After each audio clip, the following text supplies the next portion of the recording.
If your maintenance operation falls apart when you're not there, this video is about you. And no, that doesn't mean you're bad at your job.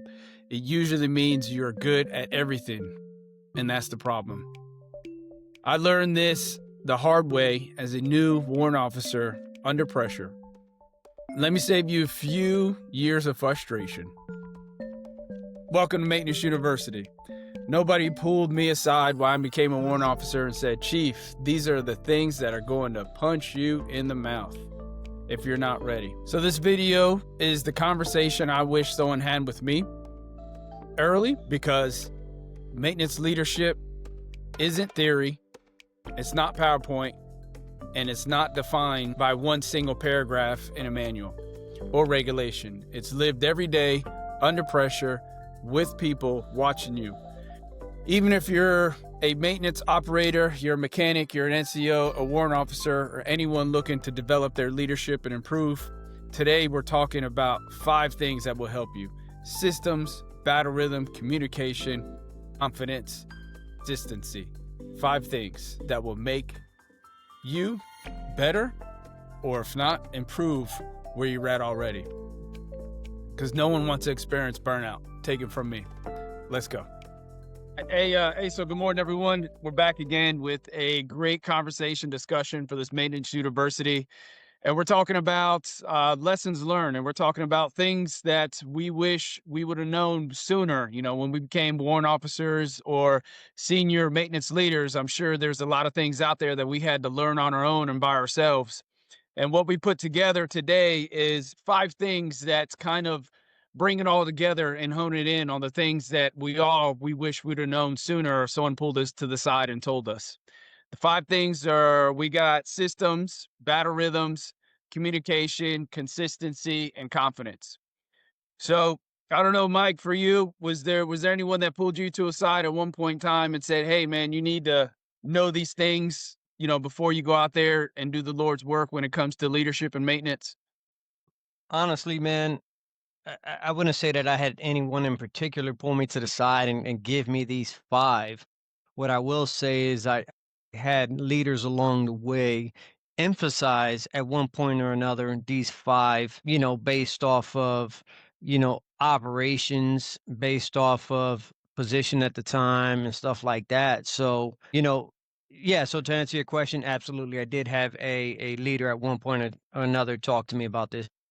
At one point or another, has somebody talked to you about the 5 topics he's talked about: systems, battle rhythm, communication, confidence, and consistency? Did any leader at any point talk to you about, the importance of those? Not at this moment in time. No one has really talked to me. About the situation.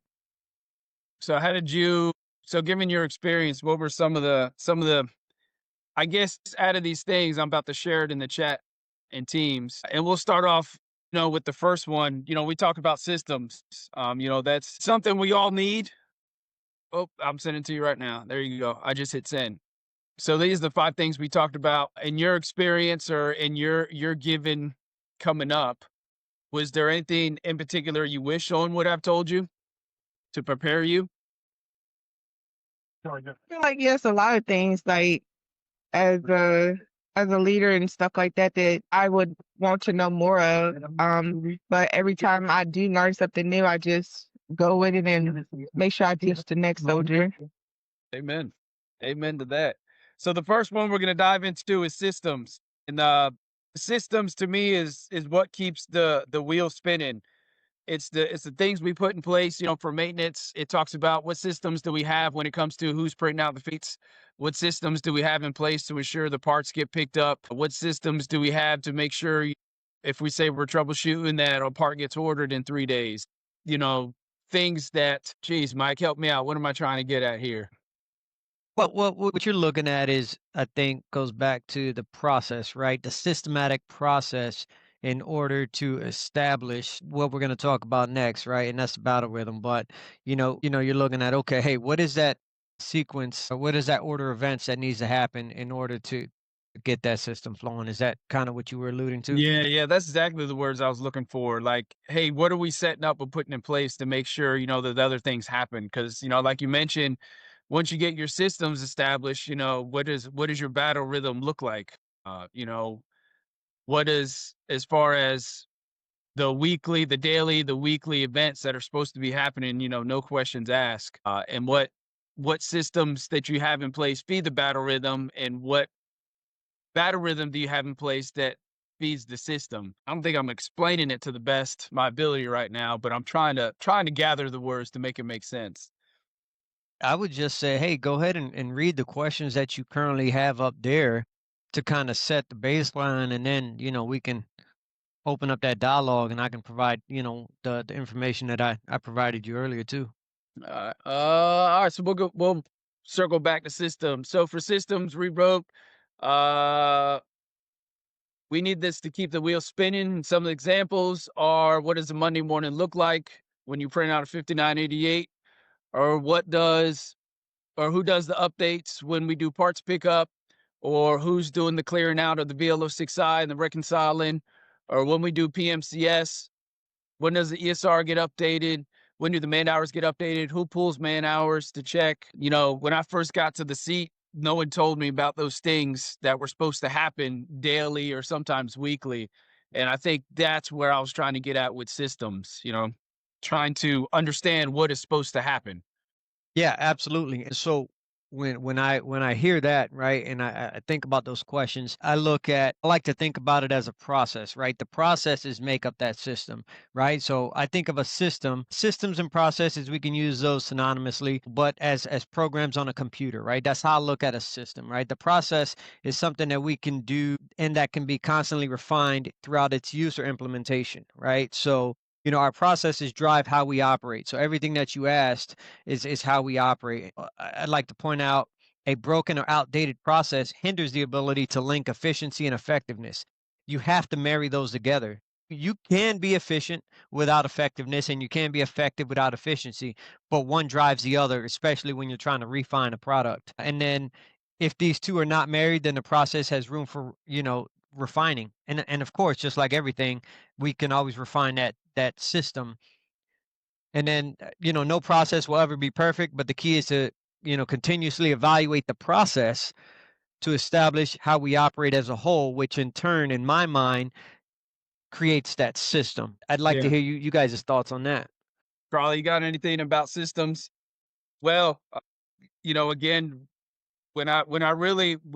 when this product was put together and I sat down to think about it, and when someone asked me, and the way this product came about was from another warrant officer who just got in the seat, and he wanted to know, what helped me be successful. And I was telling him about, the systems, like, hey, and I was giving him the scenario breakdown to help him define it. Like, hey, walk me through who's supposed to, print out your ESR weekly for the XOs. Walk me through who's supposed to print out the 5988s Thursday. And then he started just saying no one does it, or no one's doing it, or we don't do that yet. So that's how the system came about of being built. Which leads us next to our battle rhythm. So the big one on this one is, we all Hey, know real slides quick, are. Yep. Crawl is saying you have to unmute, son, Crawley. Wait, I'm looking. Sorry, Carly, I got you. No, I don't have her muted at all. Yeah, she's trying to turn a mic on and saying that she's muted. Do I'll no. It's not even giving me an option to mute her. All right, yeah, I see it. Hmm. See what we got. Okay, never mind. That's what it was. What happened? She might have had her mic muted. She. All right, we can. So, Carly, what are your input or thoughts on systems? Is there anything that has helped you develop a system, or how did you come about understanding how systems were important and are needed? I think the Army, just in general, just from the beginning, kind of teach you about systems from when you first start. Like a basic training, they teach you a system to get yourself prepared throughout the day and go on about your day and what you need to do to make your day successful. So I think it starts with that, not just in maintenance wise, but just overall in the military, just teach you about systems. It definitely goes back to, our first ever episode where it talks about, what is maintenance, and maintenance is more than just, go out there and PMCS and kicking tires. So, and then what ties systems together is battle rhythm. There's no point or everyone is supposed to be executing and doing these things if we don't know when we're supposed to be doing them, and how often or how frequent we're supposed to be doing. So it ties us to the battle rhythms because we all know slides are due, we all know reports are due. So having some type of battle rhythm to ensure that the things that need to get done instead of always shooting from the hip. We always raise our fists and get mad because we're reacting to contact. Battle rhythms is definitely one of those things we could set in place to ensure that we're not raising our fists to the sky and saying, hey, this always happens randomly, because typically it doesn't happen randomly. There's always there's always something that should be on the calendar that's not on the calendar, so we know what's supposed to be happening. Indeed. I look at a battle rhythm as, an established battle rhythm is just a guide to organization and a tool for punctuality, right? And again, like you said, it keeps us in line. And I say a guide because things are going to change. Like you said, at the drop of a dime, we may get the phone call, we may get an order, we may get, as we'll say, a wrench, thrown in the plan, but that's okay. Priorities will change and the rhythm will shift. However, having a battle rhythm will allow us, to share our do outs and keep the team on track without missing deadlines, as you stated there before, or relaying pertinent information or crucial information in a timely manner.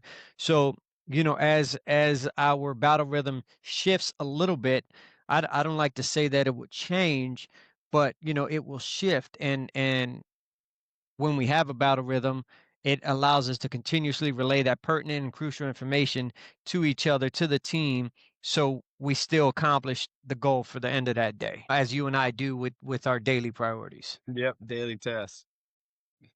That a battle rhythm needs to be established every day, to make the whole system and process, like everything is like just kind of working together. What are some of the ways that you have enforced, from your experience being a senior leader, to enforce that the battle rhythms are happening or make sure that it's getting done? I do meetings in the morning time Okay. with my soldiers. So that's the biggest thing I think that helps me out to make sure a battle rhythm is set for the day. Okay. Which jumps right into kind of our other topic we talked about, which is communication. A lot of the times we can't assume. If we're assuming, I think assumption is the lowest form of understanding communication. So communication is definitely important to ensure that we're clear, because I can't tell you, and I'm sure you guys can relate, how many times we all have been burned when we assume that something got done or we assume something happened, or we get vague guidance and we come follow up on the guidance and it actually didn't happen. So I definitely think good quality communication is important. And like you mentioned earlier, Sergeant Crawley, like even a daily touch point, maybe 15 to 20 minutes in the morning just to talk about what systems or what's supposed to happen today, what's on the battle with them for it to happen. So everyone understands what is needed out of them for the day. So we provide that purpose. Absolutely. And you said it, the good communication, right? Over communication in my mind too is also better than no communication. At times, it is necessary to over communicate. Now, not all information flow needs to go up, not all of it needs to go down, and that's for us to filter, right? But we also need to communicate effectively. That being said, we must ensure our communication is clear, concise, and states the purpose. What is the purpose of us, talking back and forth, right? What needs to get done, how it needs to get done, and by when it needs to get done. And that's sender and receiver need to understand that. And that question sometimes need to be asked.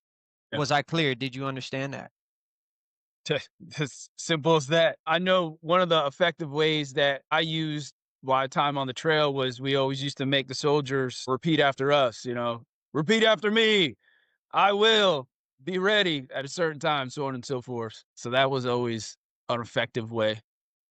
Okay. Gotta Yeah, she got something she gotta do. She's very good at communication. And so if I had to speak on her behalf, I definitely would say that, the right communication is definitely essential.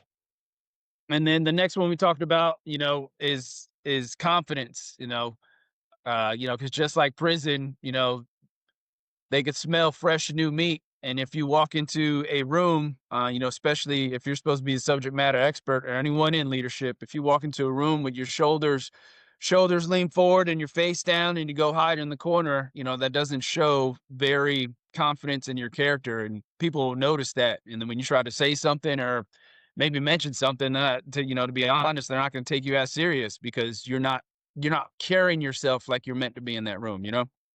Absolutely, absolutely. When I look at confidence, confidence thrives in times of adversity. You know, I mean, you must dig deep in order to relay the right information at the right time to the right audience and with the right amount of context. Again, not everything needs to go up and not everything needs to go down. We will not always have the right answer, and we may give misleading information if the communication, going back up to the previous note, is not clear on both sides, the sender and receiver, as I stated before. And if we must own if we give the wrong information. That mistake, we'll own that, and we make the necessary corrections to provide that information. As chiefs, we're seen as the smartest people in the room, but secretly, we want to be the dumbest in the room because we seek the knowledge and growth. We ask questions and empower those around us of all ranks to challenge us, and that is where confidence kind of meets humility and being humble, right? We know when we walk into a room, all eyes are on us because they say, "Hey, Chief has the answers." And again, if the communication is not clear, I personally have had this issue where, I said something in a meeting and then I had to go back on what I said and correct it. And I was very humble enough to push out an email to every person in that audience and say, "Hey, I made a mistake because I misunderstood, but here's the right data." And that in itself, for me, helped me build my confidence, but also build the confidence of those leaders in me to know that I was able to go back on what I said, say, "Hey, I made a mistake," and then go from there, right? A lot of times people confuse confidence with cockiness, and there's a fine line there to define those. What are your thoughts on that, though? I mean, no, it's definitely it. With confidence is great. With confidence, that is great. And from my experience and what I wrote on my note earlier, is when you become confident and you begin to answer a lot of questions, you'll start notice that you'll notice you'll start attracting a lot more problems that might not be in your lane. Because at the end of the day, you carry so much confidence and you're able to find out answers, or you're able to think logically. Every problem seems to be coming like your own. And for me, at the end of the day, you gotta embrace it, um, and you can't get mad about it.